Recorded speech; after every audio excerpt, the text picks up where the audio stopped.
Good morning, everybody. I'm Lisa Stone with Parenting Aces, and it's my second live stream of the morning. So,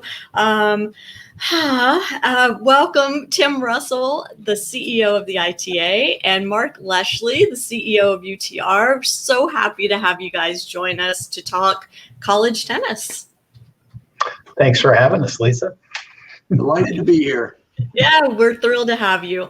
So I published an article about a week ago after getting a press release from UTR that UTR and the ITA are partnering to offer some competitive opportunities for not only college tennis players, but also for junior players, for some professional players, really for anybody that wants to compete this fall. And Mark, maybe I'll start with you. Maybe you can give us a little bit of insight on why UTR felt now was the time to offer this fall circuit. Well, for us, first off, we've had an extraordinary relationship with the ITA, with Tim. I mean, UTR was our first partnership was with the ITA, and it was the vision of Dave Benjamin and Tim who said, gosh, we can offer something better. We can find a way to lend support to players and parents and coaches and the like. So that was our anchor relationship, was with Tim and Dave Benjamin, dating back some years. So it feels like a long time ago already, Tim, that was the case. So we've always worked very closely with the ITA. And I think that, supporting players on their pathway into college tennis and figuring out how to support those college coaches on the campus has always been our mission. And then along the way, Tim invited us to join him in his summer circuit. And we've been supporting his summer circuit for a couple of summers now. And of course, we had a very successful summer this year.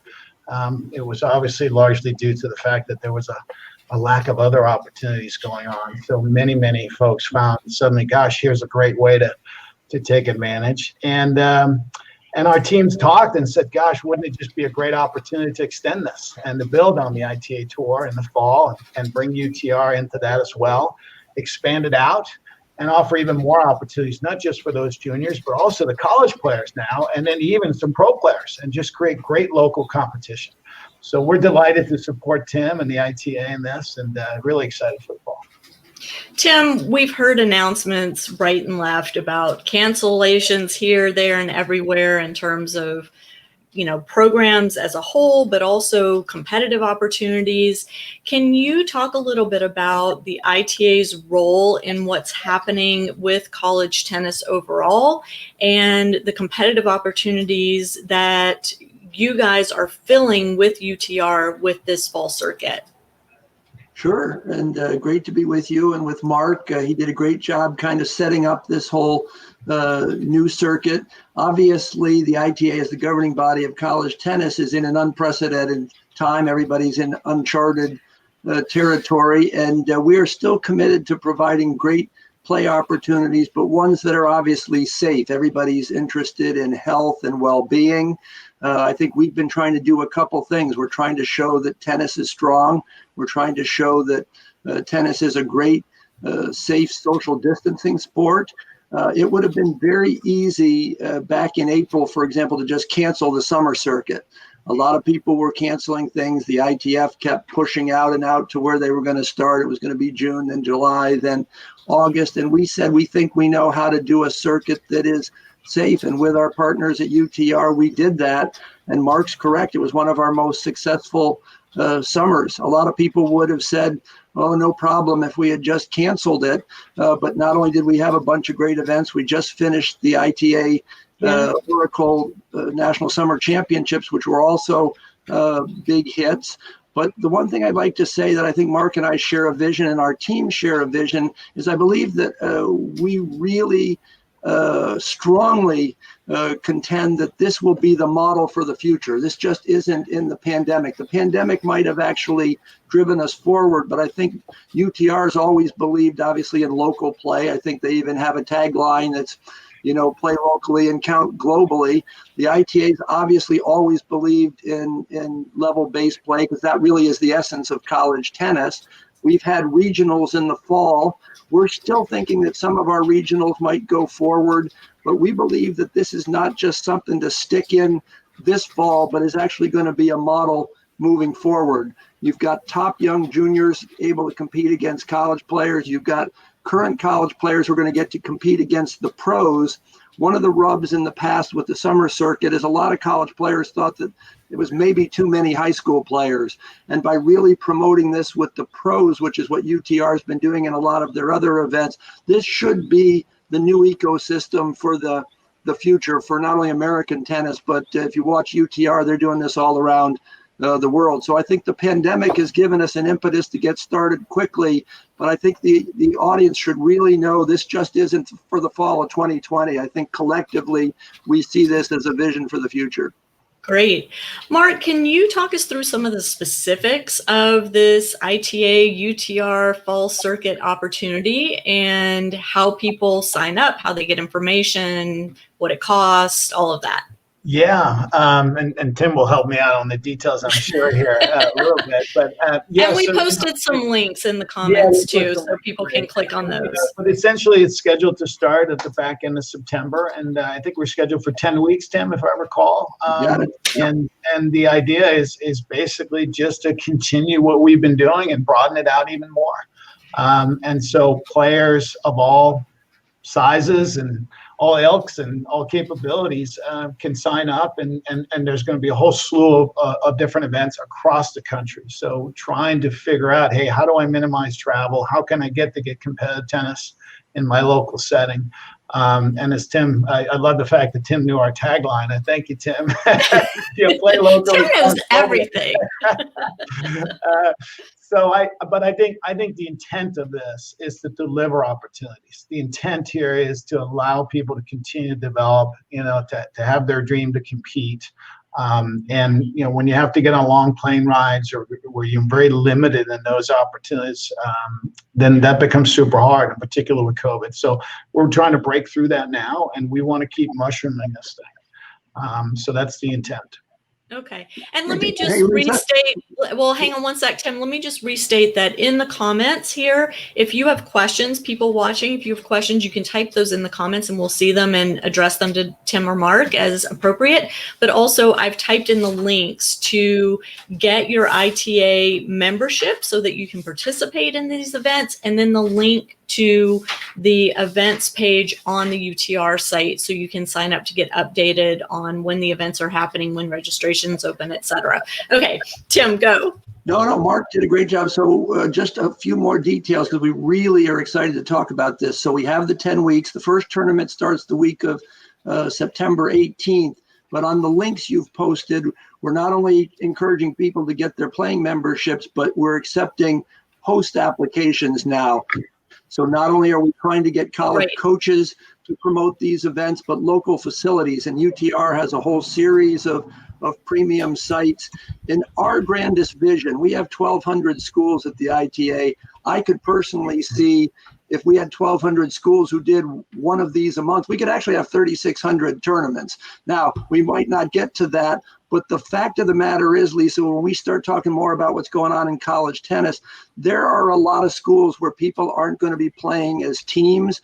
They're going to be going online. You're going to have clusters of college tennis players living in various communities, whether it's in San Diego, whether it's in NorCal, wherever. And the goal is these people want to keep getting better. And they're also going to have as a goal to keep actually growing their UTRs, which is what everybody wants to do. So right now, in terms of the calls to action, we want people to sign up for the events. And we're going to keep accepting applications. And it's not quite like the summer circuit where we've limited the numbers. We would love, as Mark said, if there's just massive numbers around these in every community. And ideally, we want the high school kids playing with the college kids, the local pros. But I even think that guys like Martin Blackman are going to be sending their young pros. We had some young pros playing in the National Summer Circuit Championships because we were offering prize money. So right now we want applicants for hosting, and we want people to start actually checking the dates and getting their playing memberships. Awesome.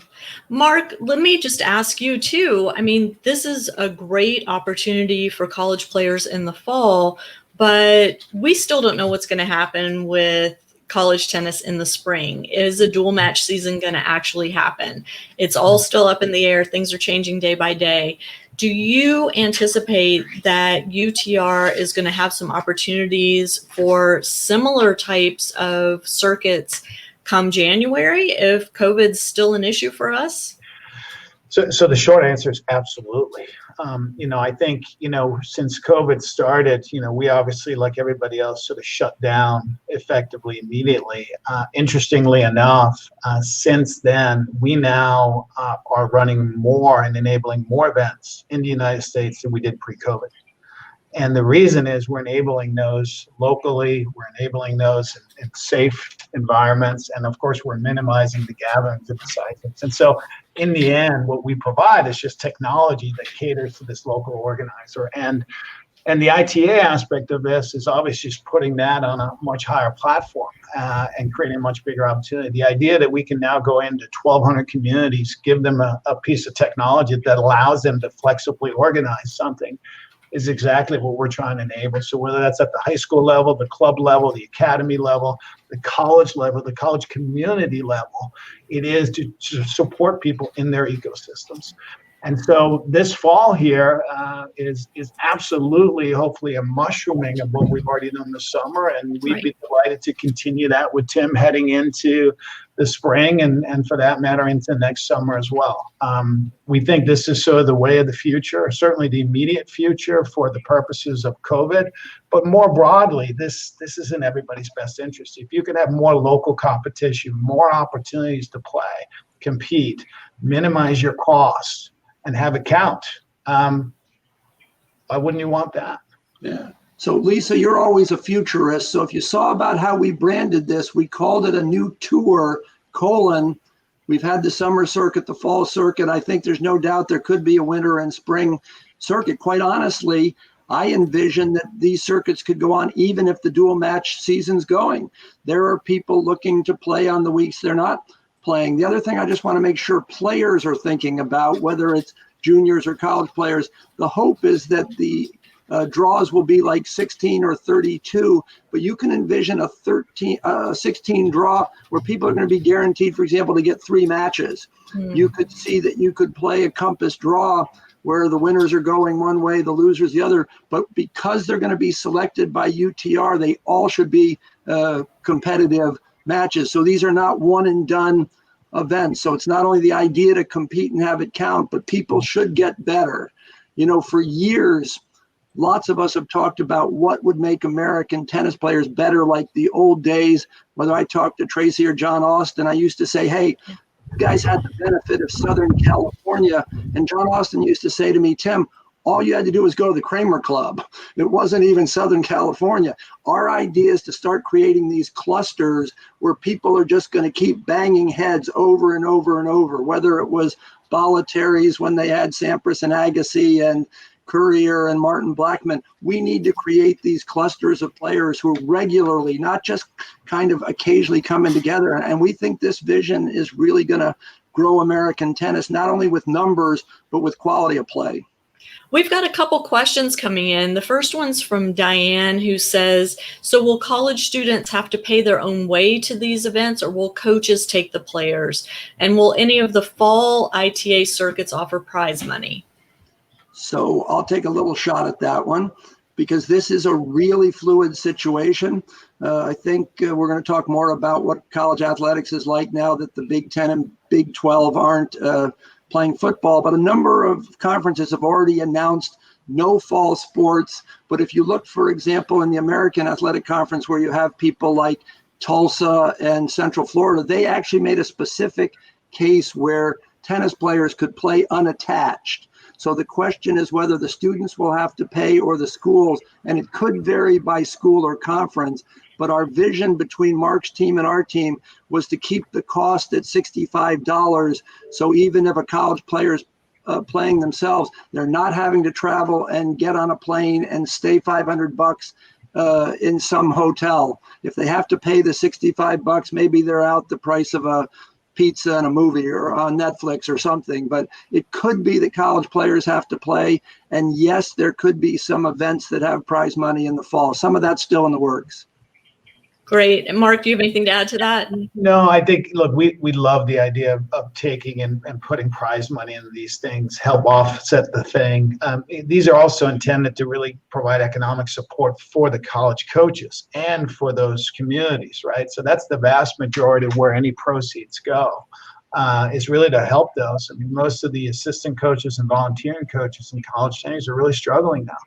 Right. And so this is another way to support them. And they're so fundamentally important to the future of college tennis. And so that's an element of it. And in terms of whether any programs can offset it, I'm sure that's a very complicated, specific question for the individual schools and their programs and the economics of those programs. And frankly, there may also be an NCAA issue in there. I'm not even sure. So I'm sure they'd have to vet that with compliance. Right. Everything seems to have to go through compliance. And Yeah. I mean, the interpretations of the NCAA rules vary school to school as well. And certainly the different conferences have different rules. And you've got JUCOs and NAIAs that don't fall under NCAA rules. I mean, it's so complicated. So in terms of prize money, will that come from sponsors? Will that come from either ITA or UTR?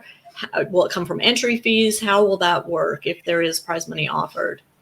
Well, I'll take a shot at it, but first let me just build one thing that Mark said, and they've been really great about this. While we always talk, Lisa, you and I, about the play opportunities for players, UTR has been so good about talking about supporting the people who run the tournaments and the clubs. So just again, if you're thinking of becoming a host site, the summer circuit host sites made somewhere between $1,000 and $2,500 running ITA summer circuit events. So Mark's on really he's put his finger on something that really is important. And as the tennis industry is trying to get back on its feet, supporting coaches and local clubs is really vital.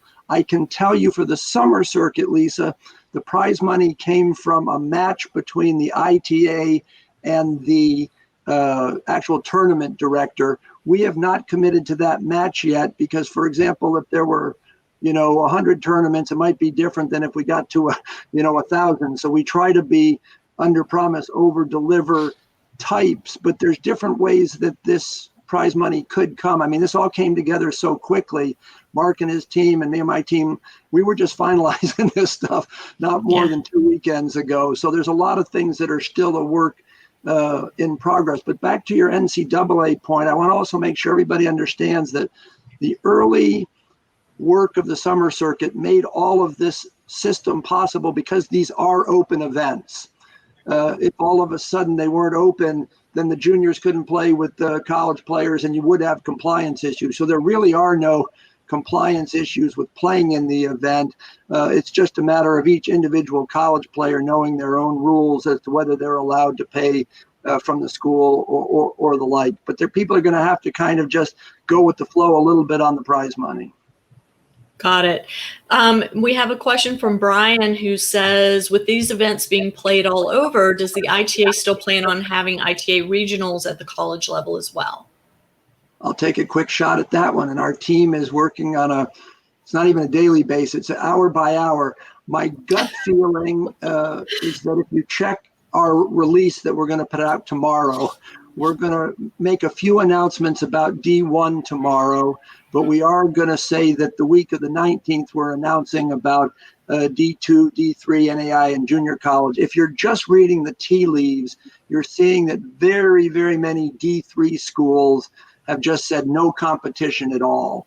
The NAIA hasn't said any of that. So you could, for example, Lisa and Brian, you could see where the ITA hosts NAIA regionals or some D2. We need to have 4 teams agree to come to a regional. We're still hoping to have an ITA Cup. We're still hoping to have a fall championship. But everybody's been waiting for the shoes to drop on football. Right. And so our hope is to have as many regionals as schools want to participate. We have, for example, the Big Ten has already told tennis coaches you can't play out of conference, but you can play in conference. So they might not go to a regional, but you could have Northwestern, Michigan, Illinois, and Purdue decide they're going to have a sanctioned ITA tournament in the fall. So again, I just ask people to keep checking our website, keep looking for our releases, keep following us on social, because this will be a series of announcements over the next week. And Mark, where does UTR play into all of this? Because you guys are also offering a ton of junior opportunities right now too around the country. And as you said, the competitive opportunities that UTR has been behind has just skyrocketed this summer. Getting into the fall, USTA has said they're leaving competitive opportunities up to each section to determine what they want to do. Where does UTR kind of work its way into all of this to ensure that up and coming junior players who want to have an opportunity to play college tennis have tournaments to play? Yeah. Well, so remember, I keep reminding people that UTR is a technology company, right? So at the end of the day, the mission that we're on, the job we're on, is to enable people in local environments to be able to play. So that starts with having the rating that becomes sort of the glue for level-based play, but then it's giving the tools to those clubs, to those academies, to those various high schools and college coaches to be able to very affordably, in most cases, have no cost to be able to set up events. And so now they can use our tools to create events and opportunities. So what we're doing is we just keep trying to educate people in the local settings that, hey, here's a tool you can use. There's nobody listening on this that couldn't pick up the phone and call their 3 local clubs or their high school coach or their college program, and literally we can get them set up to start running UTR events. With no upfront cost and no risk. And if you got your little set of players, and by the way, the beauty now, it isn't just 6 juniors. It can also be across age and gender now. You can literally start to create stuff. So we now have over 10,000 of these digital communities. We now are over 1,500 events a month. So to put that in comparison with the USTA, who today obviously has practically none, but even when they were running at full kilt, they were sort of 800 or 850, right? So it is mushrooming out. And more importantly, it's got the flexibility that individual organizers who know their players the best can tailor the programming to their needs. And so the answer here is that, like, this is just mushrooming out, and more so, we should be creating the local opportunities. If you have local opportunities, it's more affordable, and then everybody can play. It's not an economic issue. And if we get away from age and gender, now it becomes level-based, which means there are more opportunities. So I know I sound like a broken record on this, but it really isn't complicated. It just is the idea of saying, gosh, I want to bridge out and find more people to play with. And if we can do that, then I think we can sustain this game. And then suddenly people can then understand, oh, what does it take to play on a D1 team? What about a D3 team? What about the NAIA conference? We have all these statistics on every single college program about what is the lineup, what does it take, how do you get recruited. You can put your information onto the website, and now the college coaches can access this. And we know now that the college coaches all use UTR for recruiting. It is not the only metric; it's a starting metric, right? And there are lots of other criteria that are very important to being part of a team. But at least the analytics are such that this becomes a good gauge for, hey, where could I be a fit? So we're going to keep working on providing those tools and making it more easy for people to get connected. And that's ultimately the power of technology. It's connecting people and breaking down those barriers. So fun, accessibility, and affordability. Those are our missions with what we're trying to do, Lisa. I love it. And let me, Tim, just one sec. But Mark, I just want to point out for our viewers, those that don't know you, Mark, you played college tennis. You played at Harvard.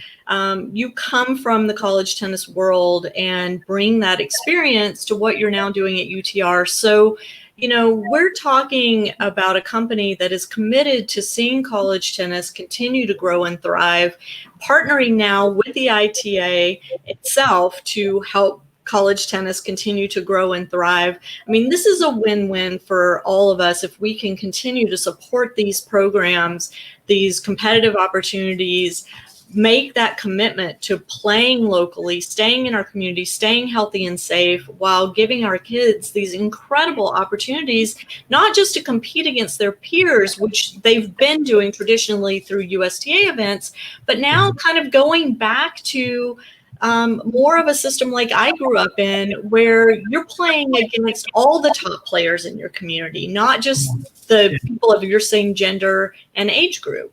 Yeah, no, you're spot on. I mean, I grew up in Denmark, and we would play in the clubs, and the clubs would have the pyramid, the ladder, and Yeah. that was age and gender independent. And you had your little medallion, and you could challenge a little up and a little bit down, and you could play a 50-year-old man, and you could play a 32-year-old woman. It didn't matter, and it made us better tennis players because we saw variety of play. And frankly, a lot of European models are still that way. And so this is all about opening up those opportunities in the local community and allowing people to take advantage of it. And of course, whether you're playing a 4-person round robin across age and gender, or you're playing a USTA event, it doesn't matter. A UTR score is a UTR score, and the college coach they're going to count just as much. Right. And so this is really about just finding a variety of competition that fits your needs and your family needs.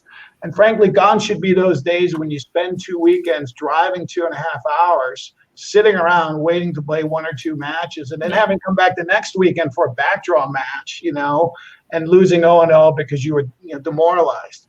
Those are gone now. Now we have the ability to create something where I want to pop in on a Saturday. I want to play 3 matches, and then I want to go do something else on a Sunday. That's the possibility of what we can do now, which I think is great, and it supports the game and the enthusiasm. Right. And Tim, we've been hearing for a long time about the international problem in college tennis, and people saying, well, if the American players were better, college coaches wouldn't have to look to international players for their teams.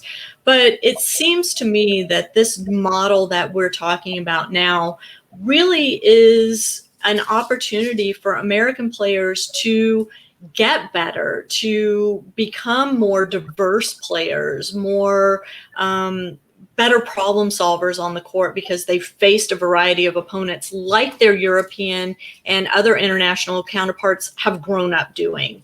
What do you see, Tim, in terms of recruiting of American players and improving opportunities for American players to find spots on college teams? And I know, I'm hearing you in my brain already that every American kid who wants to play college tennis, there is a spot for him or her, right? We know that, but I'm talking about some of the higher level programs. Yeah, so I'll be happy to do that. And I'd like to just piggyback on that interesting conversation you had, because Mark focused a lot on the rightful description of UTR as a technology company, which they are, and they're a great one, but they really are doing the great work of disruption. And you were talking about recruiting, which is how I'll get to answering your question. But you and I have been for the last 15 years, you and I have been on this journey, and the American junior development system has just been broken.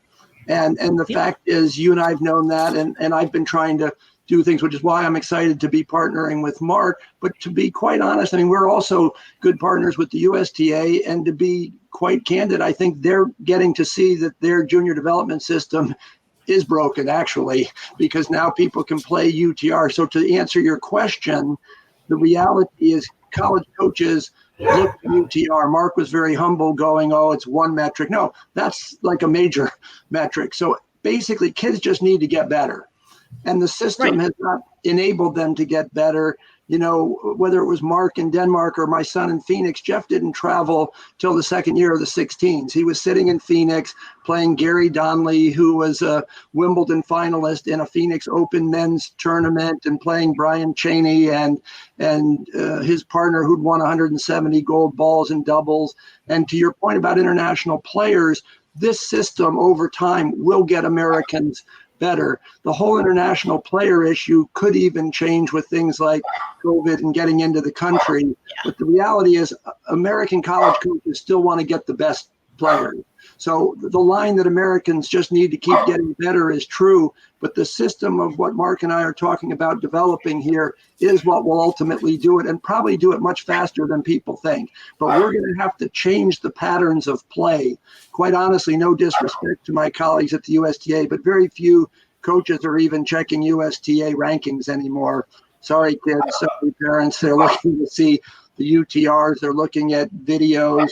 And you just need to get good. And their system on their website, it tells you with their Power 6 what every school's system is. So not only where you are, but where you might aspire to be. This is going to be the wave of the of the future. And I think the USTA will actually get on board as well. I'll never speak for somebody else, but I mean, this really is how tennis needs to grow. Right. Mark, I know you have to bug out in a second, so I just want to give you an opportunity to leave us with some final thoughts on the new fall circuit and what's coming. No, listen, we're here to help American tennis. We're here to help not just the players and the parents, but we're here to help everybody in the ecosystem. And I think that, whatever we can do, learn more about what we're doing. And if there's something we're not doing, we can do better, we want to do it. We're completely committed. We now are 60 people out here in Silicon Valley and spread all around. And, we haven't slowed down in COVID. We're going to double our investment in technology and everything we're doing next year. So we are ramping. We're also going to be rolling out some pro events now. So we're going from beginners all the way through pros. And then we're lending support to everybody in the local environment. So join us on this thing. I think Tim is spot right. I think we may have lost more players in the elite part of college tennis in the last couple of years, but there is no reason that should be. We have an extraordinary amount of talent that's here in this nation, and all we got to just give them better opportunities. And what an opportunity to be able to go and play college tennis. I mean, whether it's a scholarship in D1 or whether it's just for enjoyment. And the great thing about us is we get you on the platform, and now it's a lifetime. Whether you play a little or a lot, or you take a hiatus, the fact that you now can find people. So anyways, that's my spiel. And Lisa, I just want to thank you for everything you're doing. I mean, you're an amazing voice. And I think we're so appreciative that you spend so much time, and you're so dedicated, and you're so committed to this. This takes a village, and really appreciate everything you've done to support tennis and to communicate and educate people in the community. So thank you. Thank you, Mark. I appreciate that. I'm blushing. I don't know if you can tell. Thank you, and thanks so much for joining us. And I know you're busy, so we'll let you bug out. But Tim, hopefully you can stick around for a few more minutes, and we've got a couple more questions I want to throw at you. Stay safe, everybody. Take care. Take care. All right. So, Tim, another question that came in before we even started today was also from Diane, and it was regarding the 6-month rule in college tennis and eligibility. Can you talk a little bit about that rule? And in the wake of COVID, is anything being done to discuss doing away with that 6-month rule? So I'll give my best shot at this. I'm going to mute a second because the dog next door is going crazy. So I'm going to just mute, but you keep talking. So the 6-month rule has been discussed by college coaches for a long time. And it probably requires longer than a couple-minute answer here so people really understand it, because a lot of its early evolution came when we were having 24-year-old college freshmen competing against 18-year-olds. They've been out on the tour for years, or even if they hadn't been officially a pro, they'd been playing in leagues, Bundesliga in Germany or the like. So one of the things that the ITA under David Benjamin's leadership did was to try to work with the NCAA on creating a level playing field. And they had debated a year and the 6-month rule. And the coaches in the NCAA collectively came with the 6-month rule. And I can tell you right now that the college coaches are split. Many of them love the 6-month rule, and some of them would like to have it go to a year. I think the thrust of Diane's question is, given COVID, maybe there's a challenge with juniors and rising seniors and needing to take gap years and the like. And when it turns to, is anything going to happen? People need to know that that is not an ITA rule. That's an NCAA rule. And so one of the things people need to understand is the NCAA is very complicated. It's gotten even more complicated with its bureaucracy. A couple years ago, they went through a whole new governance restructuring. So there's a D1 council. If people follow things like the D1 ticker and they want to know the lingo, there's a D1, 2, 3 council. There's a management team. There's a championship team. It's a 2-year cycle to get legislation changed. And quite honestly, given the 10,000 things that are on the NCAA's plate, I don't think this is high on their, list. Others might say it really should be. And I think if spring sports get canceled again and the like, this is going to start, snowballing. So I think the listeners should all know that there's a long history here. Most of our coaches really like the 6-month rule. I think it promoted equity. The reality is our coaches are now kind of evenly split. They recognize, just like Diane does, that there's some recruiting challenges during COVID. But I can tell you that getting legislation changed through the NCAA is a long and complicated process. Yeah, I mean, the NCAA is, it's like any bureaucracy, right?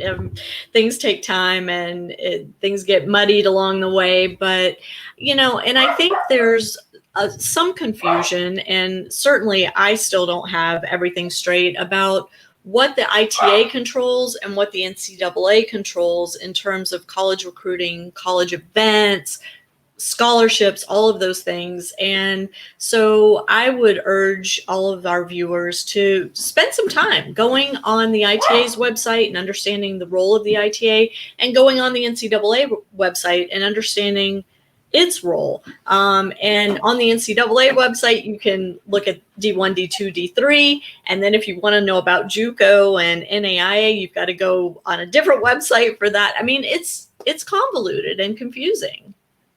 Hey, Lisa, one thing I can tell you, and I encourage people to do just what you said, over the last year, if people have not been going to itatennis.com or wearecollegetennis.com, I would encourage them to, because we have actually completely transformed the website.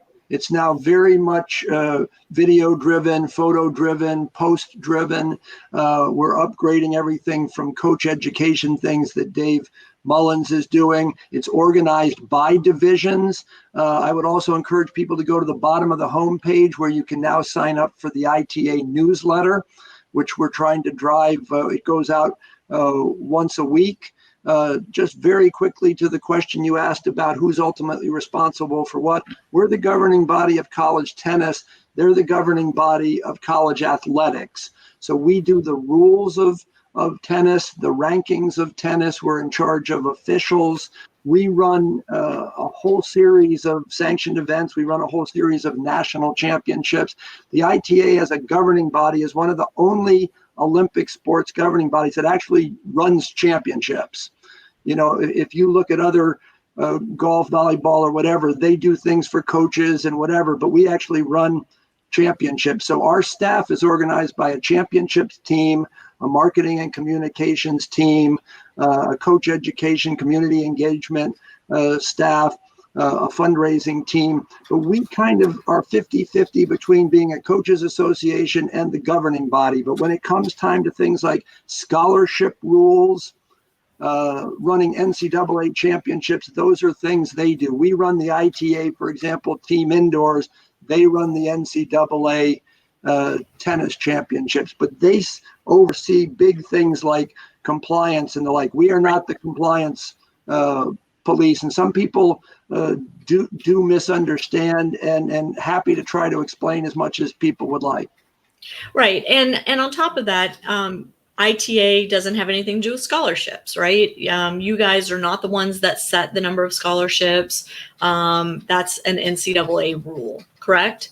Yes, it's not only an NCAA rule, but this is a very good question. Sometimes it's a conference rule. Sometimes it's even a school rule. So, for example, in D1 tennis, women can have 8 scholarships and men can have 4.5. But there are D1 schools that their athletics departments have only allocated, for example, 6 scholarships to women or 2 to men or something like that. So when we lost the St. Edward's men's D2 program, D2 can have more than 2 scholarships, but that St. Edward's school literally only had 2 men's scholarships. So the NCAA sets the maximum, but individual schools can also set lower numbers should they so choose.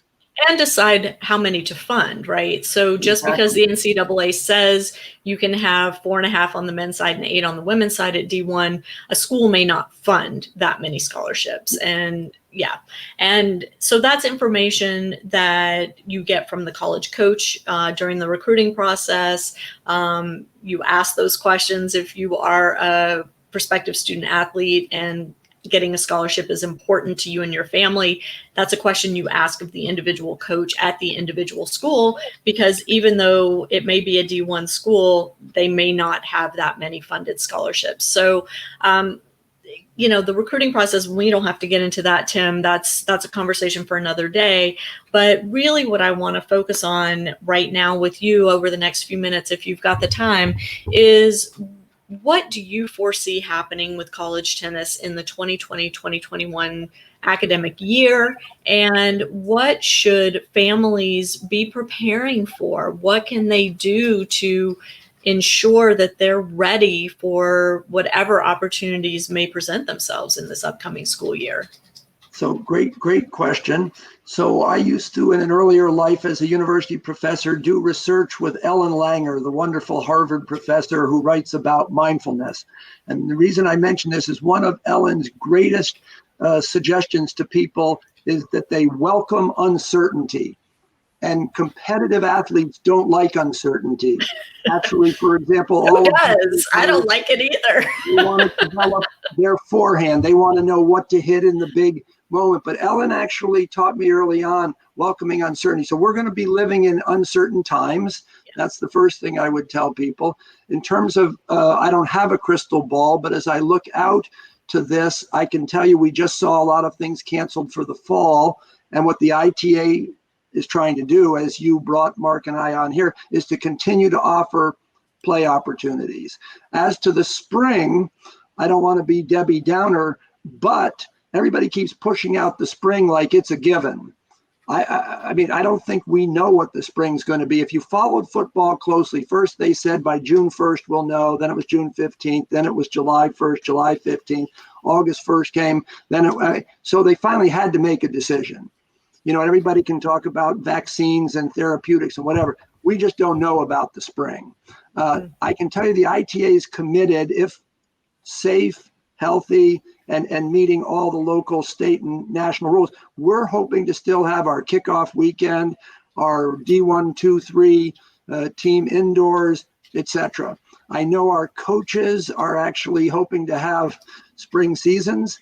I can tell you, though, to the second part of your question, what should junior players be doing? They should just keep getting better. The beautiful thing about tennis is you can actually keep practicing. I would actually encourage people to use this time to build their game. In terms of patterns of play, people have spent too much time saying I had to do all these USTA things. I mean, if you have a major flaw in your game, spend the next 3 months working on your backhand, still compete in these UTR events, keep playing against adults, etc., but keep growing your game. That would be one major suggestion. The other would be find new and creative ways to communicate with our coaches. Do know that ITA coaches are just as frustrated as you are. The NCAA keeps changing when they can recruit. And they're now moving it either month to month, and there's some talk that they might not be able to do in-person recruiting till November. Our coaches are opposed to that and are wanting to roll it out month at a time. Our coaches are still hoping that the November signing period will happen, but the NCAA could change that as well. I would, in a third suggestion, and you've said this for many years, Lisa, develop good questions for the coaches. And some of the things the NCAA's done has made recruiting a little trickier. When they gave everybody who was a senior last year another year of eligibility, I was personally opposed to that. And I'll give you an example. So if you were at a top school, like let's say University of North Carolina women had an amazing team, and now you were getting recruited by University of North Carolina as an entering freshman, your idea of where you might play on that team has changed. And what I'm going to suggest here, back to Ellen Langer, this situation could actually snowball for a couple of years, right, especially if fall championships and then spring championships are canceled, again. So ask really specific questions of your coaches. But then generically, you and I have done a number of recruiting sessions together. And yes, there is a spot for everyone, but I would go back and say, cast yourself probably a little wider net than you thought before. And I'm not saying lower your standards, just know that there could be even more better schools. And finally, to your point about international players, I think given some of the challenges of getting international players back with travel and COVID and whatever, I think more ITA coaches are going to be looking for more American players. Yes. So in every crisis, there is opportunity. Right. So do not keep your head down, keep your head up, keep optimistic, but basically build your game and be smart about your recruiting and your college search. I also want to point out tennisrecruiting.net published an article, I think today or maybe late yesterday, interviewing several college coaches about how they are recruiting right now. And I retweeted that article, but if you missed it, if you're a viewer and you missed that, have a look, because these coaches are getting creative. Even though their hands are being tied by the NCAA, that doesn't mean they're not still looking to find players to fill their rosters. And they're getting creative. Tournaments are getting creative about live streaming matches so that coaches can watch these different prospective recruits play tennis. Players need to get creative, as I've talked about multiple times over the last few months. You know, this is the time to feature some of the creative ways that you as a junior player are staying match tough, are staying fit, are improving different aspects of your game, like your mental toughness or shot making or strategizing, whatever it is. Take video, create a YouTube channel for yourself, and share that YouTube link with the prospective coaches that you're interested in. The coaches want to see this kind of stuff since they don't have the funds or the ability to travel to watch these kids live and in person. Yeah.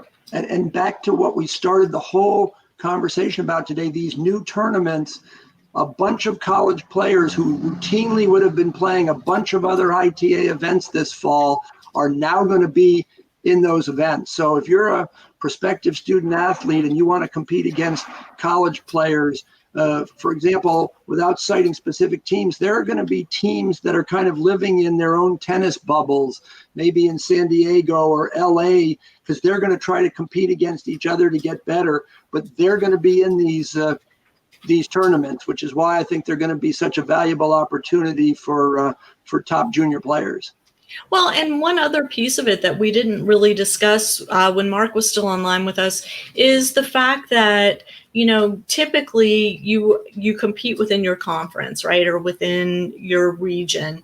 And what seems to be happening with this new circuit that you guys are doing this fall is you're going to bring players from a D1 team and a D3 team and a JUCO team. They're all going to be in this event together, because we know that there are some amazing players across all divisions of college tennis who don't usually have the opportunity to compete against one another.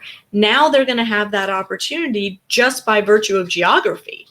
There's no doubt. I mean, last year, for example, at our National Fall Championships, there was a wonderful player from CMS from Claremont in LA, D3 player, who competed and actually beat a gal from Stanford in the first round. I mean, you're spot on. And this is going to be the ecosystem where a lot of people are going to experience that. It's not going to be about D1, 2, and 3. It's going to be about, hey, we're all happening to be here in Southern Cal, Northern Cal, Phoenix, Chicago, Richmond, Virginia. Right. And it's a great opportunity for the juniors to kind of see firsthand that D1 isn't necessarily above D2, D3. I mean, there are players at each of these divisions who could compete at any school in any division, and they're making their college choice based on maybe a major that they're interested in, or maybe on scholarship opportunities, or maybe on geography. Maybe they needed to stay close to home. So it's not necessarily a hierarchy that D1 is better than D2 is better than D3, but you know, somehow that's the message that's been out there among families and among junior coaches who are trying to market themselves. And so I, for one, am very excited to know that there are now going to be these tournaments where you've got players from all divisions who are going to come together and compete against one another. And hopefully that's going to open minds for the coaches, the junior coaches, and the players and their families about what these different divisions of college tennis have to offer. Yeah, and quite honestly, if you were to be a futurist sitting in my chair, you could start envisioning that this could end up being more about what college tennis looks like going forward, that it's not just Right. B1, 2, 3 regions. There are sports that have what they would consider a federated model. So it's like you're living in Atlanta and you can have guys from Emory and Georgia Tech competing, or you're in LA and USC and Claremont are competing. But, you know, one of the things that a crisis does is it gives everybody a chance to kind of rethink about the present. And as much as people don't like change, I think we do know a couple things. More tennis play will become local and regional. And that's even in college tennis. You will find less teams, even once the COVID vaccine comes, flying across the country to have a dual match. You know, last spring in March, Wake Forest men's team flew to Tempe to play a match against Arizona State. We're already finding conferences and ADs. We're trying to make play more regional, more local. And that, I think, is going to be a trend that we're going to see going forward. Yeah, it's the same thing that's happening in junior tennis, as Mark was discussing before with UTR. And, you know, in my opinion, it's a great trend. I think it's going to open tennis up to families that felt like the travel was prohibitive cost-wise. And now they're going to see that there are plenty of opportunities to stay close to home and not spend $1,000 a weekend going to a tournament. And, you know, at the collegiate level, hopefully what it's going to do is engage the local communities more as well, because you're going to have local teams competing against one another. Maybe that's going to get local tennis players and local tennis fans out to these college matches and get more engaged with their local teams and their local players, even if the players are international players. And you know, that's been kind of a gripe for a while among American families. But I'm here to tell you, and I've done a 180 on this after my son's college tennis experience. The international players are important to college tennis, and they are a vital piece of the puzzle. We don't want to cut that out. And I'm, for one, hoping that COVID doesn't prevent a lot of these international players from getting back to the States this year to compete on their teams. We need them. Yeah, well said. Yeah. So, Tim, anything else you want to leave us with? And then I'll let you get on with your day. Well, I'll just echo Mark's words. Always a pleasure to be with you. We've been on kind of a tennis journey together for many years, and what you do is so very much not only important but appreciated by so many. So happy to have been with you today, and look forward to many more opportunities. So we wish everybody good luck. Get to the court, stay safe, stay healthy, and stay strong.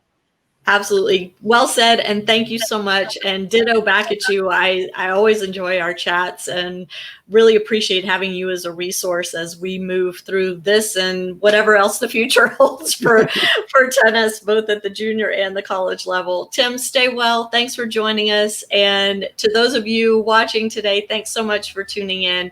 Hope you learned something, and make sure you get that information on the ITA Fall Tour. It's going to be a good one. So thank you. See ya. Thanks, everybody.